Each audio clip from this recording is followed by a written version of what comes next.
Auzubillahiminash-shaytanir-rajeem. Bismillahir-rahmanir-rahim. Assalamu alaikum, dear students. Today our topic is self-report. This is the second topic of the research method. Okay. So self-report, what is self-report? A research method such as a questionnaire or interview which obtain data by asking participants to provide information about themselves. There are two techniques, both of which ask the participants question. Number one is questionnaire, number two interviews. Okay. तो क्या है कि cell जो research method का जो तरीक़ाकार है उसमें जो हमने पहले पढ़ा था एक्सपेरिमेंटल मेथड, वो हमने कंप्लीट कर लिया। अब दूसरा मेथड क्या है रिसर्च मेथड का? नंबर 2 है सेल्फ रिपोर्ट। सेल्फ रिपोर्ट क्या चीज़ है कि ये इसमें क्वेश्चनर सब्जेक्ट्स को दिए जाते हैं और या फिर उनसे इंटरव्यूज़ किए जाते हैं, मुख्तलिफ सवालात किए जाते हैं जिसका कि वो जवाब देते हैं। ठीक है, तो वो यानी अपने आप को अपनी जो है अपने अंदर जो कुछ उनके होता है वो उनको सवालात के ज़रिए बयान करते हैं, तो ये सेल्फ रिपोर्ट कहलाता है। ठीक है, यानी अपने मुताल्लिक कुछ बयान करना सवालात के जवाबात के ज़रिए। ठीक है, तो और इसकी दो तरह की टेक्निक होती है, एक हम क्वेश्चनर टाइप टेस्ट लेते हैं स्टूडेंट्स का सब्जेक्ट्स का, और नंबर 2 है इंटरव्यू जो है हम सब्जेक्ट्स का करते हैं और उसके ज़रिए हम फिर डाटा अपना कलेक्ट करते हैं। So, what is questionnaire? A research method that uses written question. This may be on paper or as an online survey. There are several different types of questionnaire. The two most important are number 1, closed questionnaire, which have a fixed set possible responses, and number 2 is open questionnaire. Questionnaire interview or test item that produce qualitative data. Participants give full and detailed answer in their own words, like no categories or choices are given. Okay? तो क्या है questionnaire जो है वो एक research method का तरीका है जो कि लिखे हुए क्वेश्चन होते हैं। Research method that use written questions, right. तो वो क्या है, लिखे हुए क्वेश्चंस होते हैं। इसमें भी दो तरह के क्वेश्चंस होते हैं जो कि सब्जेक्ट को दिए जाते हैं, और इसका तरीक़ाकार ये होता है कि या तो उनको पेपर पे क्वेश्चंस लिख कर दे दिए जाते हैं या फिर ऑनलाइन सर्वे वगैरह किया जाता है, जो कि आजकल का तरीका है। ठीक है, और उसमें दो तरह के क्वेश्चंस होते हैं। एक क्वेश्चन आए दो टाइप का हो सकता है। क्लोज क्वेश्चंस होते हैं। क्लोज्ड क्वेश्चन के क्या मायने होते हैं कि जिसमें आप जो है वो एक क्वेश्चन देकर उसका आंसर भी खुद ही दे देते हैं कि आपने उनमें से किसी दो में से या तीन आंसर में से टिक मार्क करना है। ठीक है ना, जैसे कि अगर आप पूछ रहे हैं कि आप किस तरह से यूनिवर्सिटी जाते हैं, बाइक पे जाते हैं, पैदल जाते हैं, कार में जाते हैं या बाय बस जाते हैं, तो ये क्या है, क्लोज्ड क्वेश्चन है। आपको लिमिटेशंस आपको दे दी गई कि आपने इन तीनों चीज़ों में से या चार ऑप्शंस में से किसी एक को आपने टिक मार्क करना है, या यस और नो का ऑप्शन होता है, या समटाइम्स आप कोई और इस तरह के ऑप्शंस एक एक दो दो या तीन ऑप्शंस इस क्वेश्चन के किसी भी क्वेश्चन का आंसर दे देते हैं, उसमें से किसी एक को आपके सब्जेक्ट को टिक मार्क करना होता है। तो ऐसे जो क्वेश्चनायर्स होते हैं उसको क्लोज्ड क्वेश्चंस कहते हैं। ठीक है ना, which have a fix set possible responses, यानी जो कि बिल्कुल सेट फिक्स रिस्पॉन्सेज होते हैं जो कि स्टूडेंट देते हैं। And open questions, open questions क्या होते हैं, एक और तरह का क्वेश्चन आया होता है जो कि ओपन होता है, जिसमें आपको शॉर्ट आंसर या ब्रीफ आंसर देने होते हैं। जैसे कि अगर हम अपने सब्जेक्ट से पूछ रहे हैं कि आपके ख्याल में आज का मौसम जो है वो कैसा आपके ऊपर असरअंदाज होगा, तो वो उसने खुद आंसर देना होता है। हमने आंसर नहीं दिया हुआ होता कि वो जो है किसी एक चीज को टिक मार्क करे, बल्कि वो एक एक जुमले में उसका जवाब देता है या एक दो जुमलों में उसका जवाब देता है। तो ये क्या कहलाता है, ओपन क्वेश्चन है। Questionnaire, interview or test item that produce qualitative data. Participants give full and detailed answer in their own words. No categories और चॉइसेस आर गिवन, यानी ओपन क्वेश्चंस में ज़ाहिर है कोई चॉइसेस नहीं दिए हुए होते, कोई कैटेगरीज नहीं दी हुई होती और ना कोई आपको कोई एक लफ्ज के जरिए आपको अपने आप को एक्सप्लेन करना होता है, बल्कि उनको उसमें डिटेल्ड आंसर देना होता है और अपने अल्फाज में देना होता है।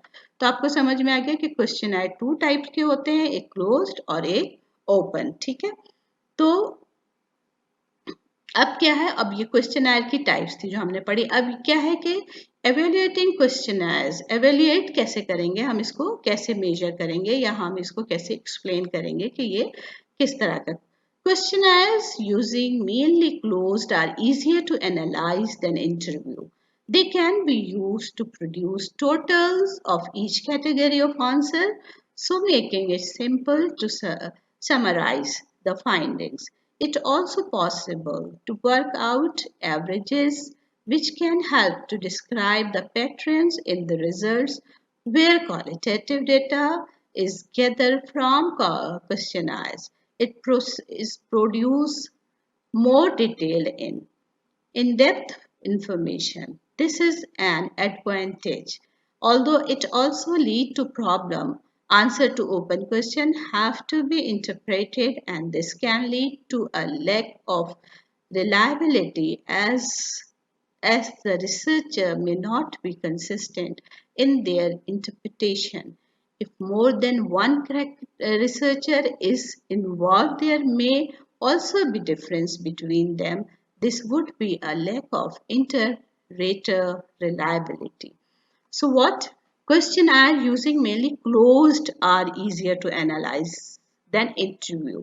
क्वेश्चन जो है वो ज़्यादा आसानी से जो है आप उसके एनालिसिस कर सकते हैं, ख़ास तौर पर जो क्लोज्ड क्वेश्चंस होते हैं, जो क्लोज क्वेश्चन होते हैं उसको तो बहुत ही आसान होता है करना, क्योंकि आप उसमें जो है नंबर्स दे देते हैं कि एक किसी एक चीज़ को उसने टिक मार्क किया और फिर उसका एनालिसिस करके आप बता देते हैं। उसकी निस्बत अगर आप ओपन क्वेश्चंस को की उसको एनालाइज करते हैं या उसकी एनालिसिस पेश करते हैं, तो उसमें क्या करना पड़ता है, उसमें जो है फिर दूसरी चीज़ें आ जाती हैं, जैसा कि इसमें इन्होंने बताया कि इसमें लैक ऑफ रिलायबिलिटी आ जाती है, क्योंकि जो रिसर्चर है वो उसको किस तरीके से इंटरप्रेट करता है, it's depend on the researcher.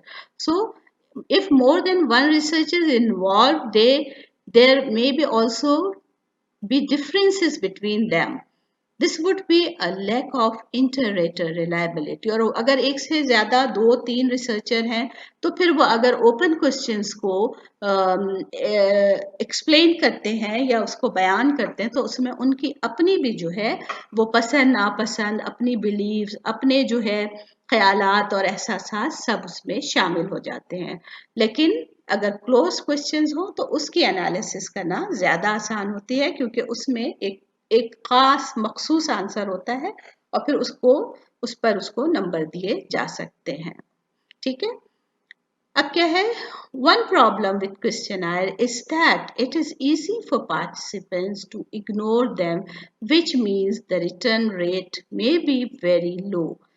अब इसमें एक क्वेश्चनर में एक चीज ये भी होती है कि आप जो है पार्टिसिपेंट्स अगर कोई चीज इग्नोर कर सकता है तो वो कर देता है, और वो चीज फिर हो सकता है कि आपकी जो रिसर्च है उसको मुतासिर करे। Another problem which questionize that a participant may lie, हो सकता है कि क्वेश्चनर का एक और जो प्रॉब्लम होता है, एक तो ये होता है कि हो सकता है कि पार्टिसिपेंट जो है वो इग्नोर कर दे किसी क्वेश्चन को और छोड़ दे और फिर आप उसको मेजर नहीं कर सकते। दूसरा ये कि हो सकता है कि वो झूठ बोल रहा हो, झूठा उसने अपने आप को जो है वो रिस्पॉन्स किया हो, वैसा ना हो जैसा कि वो रिस्पॉन्स करे। They may do this because they want to look more acceptable. This is called a social desirability bias। यानी कि अब आप ये देखिए कि जो चीज सोशली एक्सेप्टेबल है, हो सकता है कि हमारा पार्टिसिपेंट्स उस चीज को जो है वो टिक मार्क करे और उस चीज को हाइड कर दे, झूठ बोले और उस चीज को हाइड कर दे जो सचमुच उसके अंदर मौजूद है। तो ये एक और प्रॉब्लम होती है क्वेश्चनर्स मेथड में। ठीक है, उसके बाद है पार्टिसिपेंट्स में also lie if they believe they have worked out the aim of the study. To avoid this, researchers sometimes include filler questions among the real questions. The answer to filler questions are not analyzed in the research since they serve only to hide the real purpose of the study. अब क्या होता है कि फिर इस चीज को cover करने के लिए कि कोई पार्टिसिपेंट्स झूठ ना बोले या सोशल डिजायरेबिलिटी बायस ना हो, इस चीज को कंट्रोल करने के लिए रिसर्चर्स क्या करते हैं, एक फिलर क्वेश्चंस भी उनमें डालते जाते हैं, यानी जो एक्चुअल स्टडी है उसके साथ वो एक जनरल क्वेश्चंस भी डाल देते हैं उसमें, और फिर बार बार मुख्तलिफ अंदाज से जो चीज़ स्टडी करनी है उस क्वेश्चन उसमें ऐसे क्वेश्चंस बार बार रिपीट किए जाते हैं ताकि कम से कम झूठ का और कम से कम सोशल जो एक्सेप्टेबिलिटी है उसका असर कम से कम रिसर्च में हमें नजर आए, और फिर वो जो फिलर क्वेश्चंस होते हैं उसको एनालाइज नहीं किया जाता, बल्कि जो एक्चुअल क्वेश्चन होते हैं, जो पर्पसफुल क्वेश्चन होते हैं स्टडी के, फिर उसको एनालाइज किया जाता है। तो ये एवेल्युएटिंग के मसाइल होते हैं, जहाँ पे एडवांटेजेस हैं वहाँ पे डिसएडवांटेजेस भी होते हैं इस मेथड के। ठीक है, इंटरव्यूज। रिसर्च मेथड का जो सेल्फ रिपोर्ट का जो दूसरा पॉइंट है या दूसरा तरीक़ाकार है, जो मेथड है, वो कौन सा है, इंटरव्यूज। इंटरव्यूज के जरिए भी फिर हम जो है अपनी स्टडीज को मेजर करते हैं।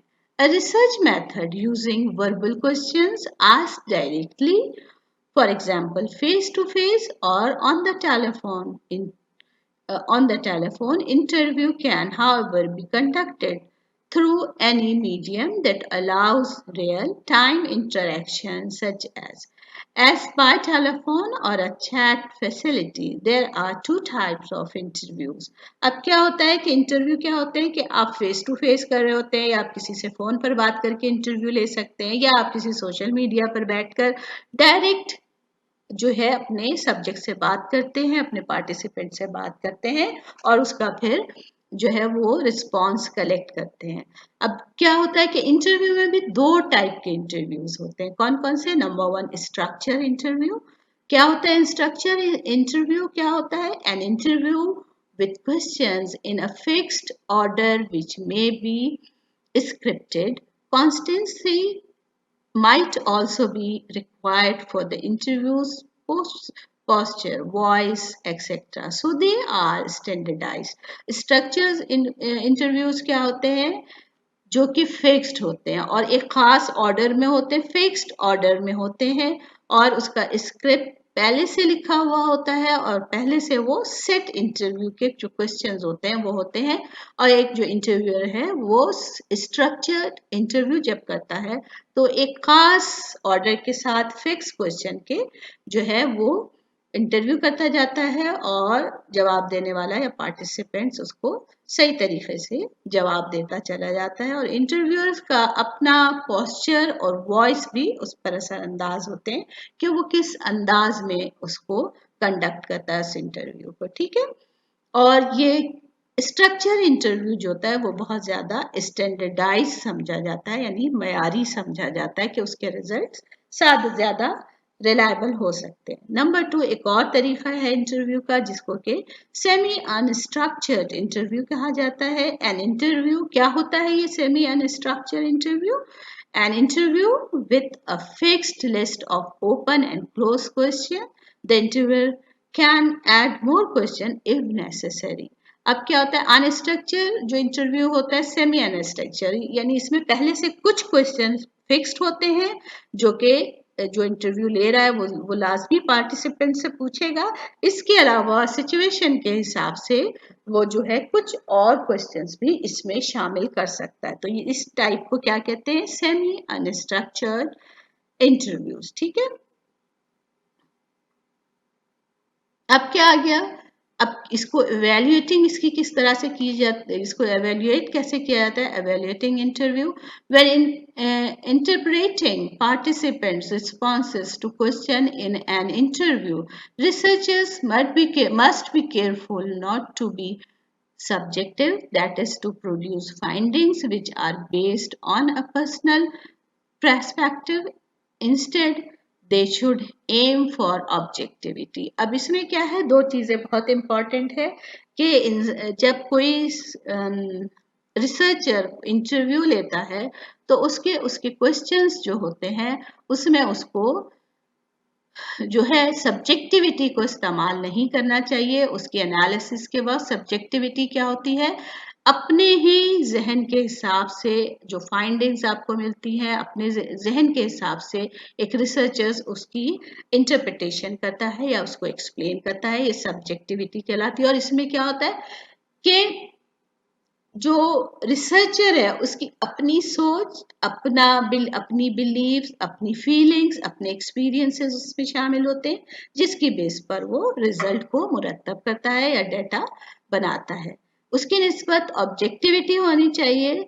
They should aim for objectivity. Objectivity क्या चीज होती है, ऑब्जेक्टिविटी ये है कि पॉइंट टू पॉइंट आप आंसर दें और उसको जो है उसमें रिसर्चर की अपनी कोई जो है थिंकिंग या अपनी समझ या सोच या अपना एक्सपीरियंस या अपने बिलीव्स उसको मुतासिर ना करें।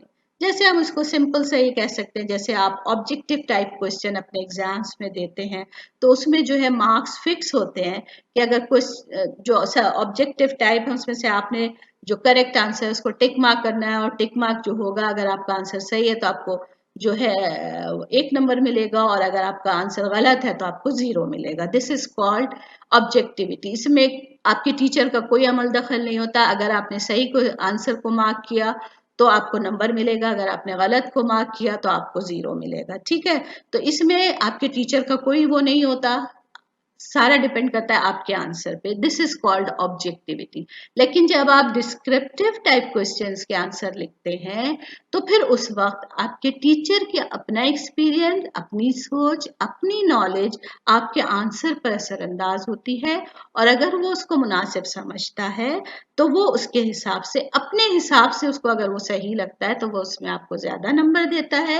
हो सकता है वो आपको 2 नंबर का आंसर हो तो वो उसको उसके लिए इतना मेयारी ना हो तो वो उसमें आपको 1 नंबर दे देगा। और हो सकता है कि वो आपको 2 नंबर दे दे और हो सकता है कि उसको बिल्कुल ही आंसर सही ना लगे तो वो आपको 0 भी दे सकता है। तो ये डिपेंड करता है आपके टीचर पर। तो इट्स कॉल्ड सब्जेक्टिविटी कि टीचर को कितना पसंद आ रहा है। तो डिफरेंस समझ में आ गया, सब्जेक्टिविटी एंड ऑब्जेक्टिविटी भी इन्वॉल्व हो जाती है इसमें। Objectivity unbiased external viewpoints that is not affected by an individual's feelings, belief or experiences. So, should be consistent between different researchers.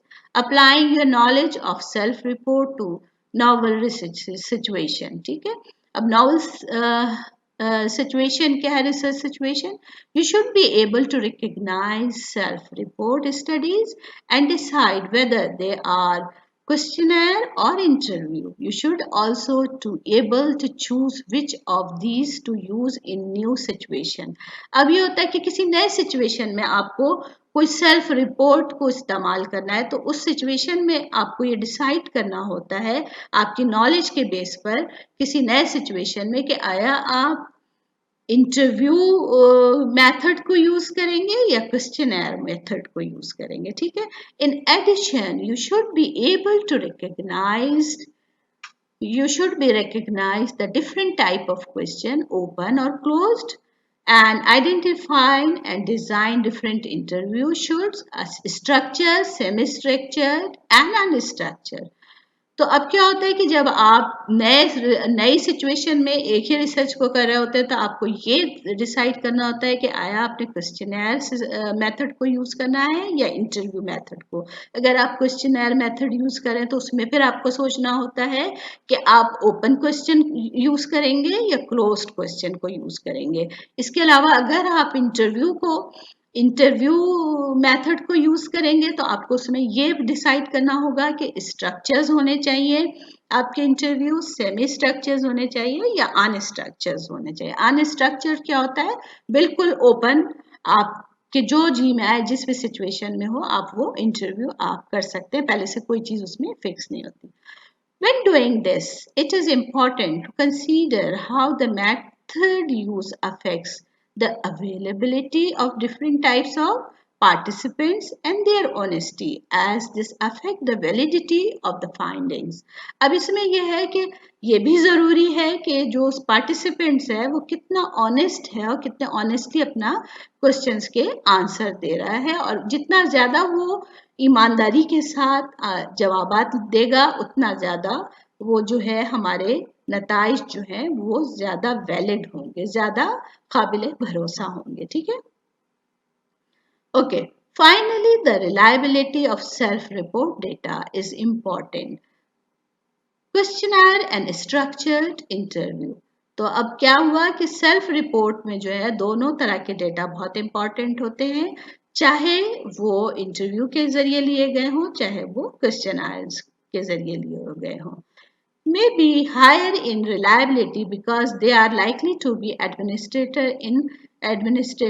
in a consistent way, and because they generate numerical result which do not need interpretation.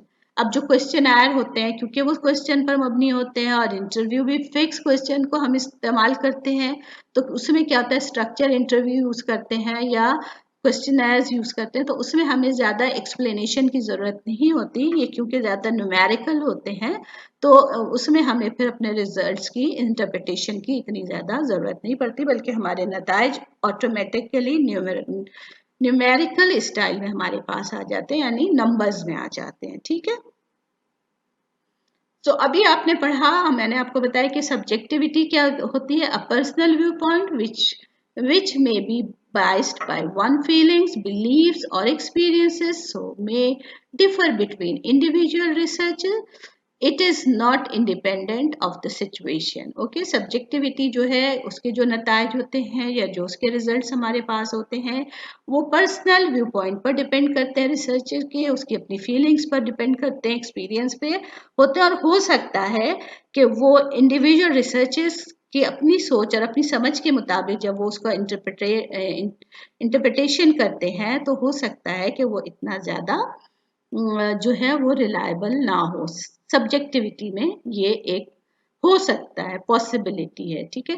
Objectivity and unbiased external viewpoint that is not affected by an individual's feelings, belief or experiences, so should be consistent between different researchers.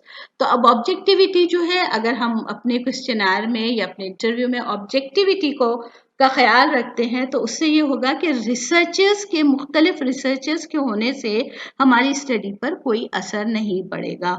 मतलब एक topic पर मैं और मेरी दोस्त दोनों जो है काम कर रहे हैं, स्टडीज रिसर्च कर रहे हैं, तो हो एक जैसा अगर एक जैसा ना भी रखे क्वेश्चनर, डिफरेंट क्वेश्चंस हो, लेकिन उसमें ऑब्जेक्टिविटी हो, यानी हम उसमें पहले से मार्क्स दे दें कि अगर कोई बंदा ये इसका ये आंसर देगा तो उसको इतने नंबर दिए जाएंगे, अगर ये आंसर देगा तो उसको इतने नंबर दिए जाएंगे, वो पहले से फिक्स्ड होता है. तो उसमें मेरी या मेरे साथ मौजूद दूसरे रिसर्चर की फीलिंग्स का, बिलीव्स का, एक्सपीरियंसेस का कोई असर नहीं होता. उसमें हम डायरेक्ट मार्क करते जाते हैं नंबर्स और उसके हिसाब से फिर उसकी इंटरप्रिटेशन देते हैं. ठीक है ना. जैसा कि मैंने आपको आप लोगों के ऑब्जेक्टिव और सब्जेक्टिव एग्जाम्स की मिसाल देकर बताया है कि अगर ऑब्जेक्टिव पेपर आप करते हैं तो उसमें फिर एग्जामिनर जो है होता है उसकी अपनी कोई मर्जी शामिल नहीं होती. स्टूडेंट जो सही आंसर लिखते हैं उनको नंबर मिल जाते हैं और जो गलत लिखते हैं उनको नंबर कट जाते हैं या कम हो जाते हैं. लेकिन जबकि सब्जेक्टिव टाइप जो क्वेश्चंस होते हैं उसमें फिर एग्जामिनर की अपनी सोच समझ, एक्सपीरियंस, नॉलेज, हर चीज उस पर असरअंदाज होती है और इस तरह फिर वो रिजल्ट्स जो हैं वो ऑब्जेक्टिव रिजल्ट्स के मुकाबले में कम रिलायबल होते हैं. तो उम्मीद है कि आपको आज का लेसन समझ में आ गया होगा. आज हमारा जो है रिसर्च मेथड का पॉइंट 2 था सेल्फ रिपोर्ट. इंशाल्लाह हम अगले पॉइंट की तरफ अगली क्लास में, अगले लेक्चर में इंशाल्लाह हम अपने अगले पॉइंट की तरफ जाएंगे जो कि 1.3 है हमारा टॉपिक, और वो है केस स्टडी. इंशाल्लाह तो फिर अगली क्लास में, अगले लेक्चर में मुलाकात होती है. Okay, Allah Hafiz. Thank you so much.